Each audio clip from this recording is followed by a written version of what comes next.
नमस्कार मंडळी, आज आपण बनवणार आहोत खूप चविष्ट आणि हेल्दी असा पालक भात। सुरुवातीला मी ताजा पालक स्वच्छ धुवून घेतला आहे आणि गरम पाण्यात थोडं मीठ टाकून उकळत ठेवला आहे। त्यामुळे पालक छान मऊ होतो आणि त्याचा रंगही छान होतो। गॅसवर कुकर ठेवला आहे। कुकरमध्ये थोडं तेल घालून जिरं मोहरी टाकली आहे। त्यानंतर थोडासे खडे मसाले टाकले, बारीक चिरलेला कांदा परतून घेतला आहे। कांदा परतताना थोडं मीठ घातलं आहे, त्यामुळे कांदा पटकन असा मऊ होतो।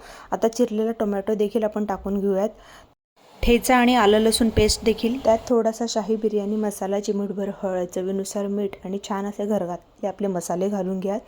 मिक्सरला बारीक केलेली प्युरी देखील यामध्ये ॲड केलेली आहे पालकची। त्यानंतर तांदूळही आपण टाकून घेतला आहे। इथे तुम्ही तांदूळ तुमच्या आवडीनुसार कुठलाही घेऊ शकता। मी इथं साधा असा घरातला वापरण्यातला तांदूळ घेतला आहे, तो देखील असा छान मऊ असा होतो।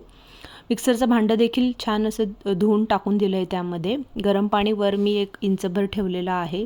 छान असा 3 शिट्ट्या घेऊन घेतल्या। छान असा आपला भात रेडी होतो। एन्जॉय करू शकता। जसं पालक भाताला हिरवा रंग आणि चव देतो, तसं आयुष्य चांगले विचार आणि मनाला सुंदर बनवतात।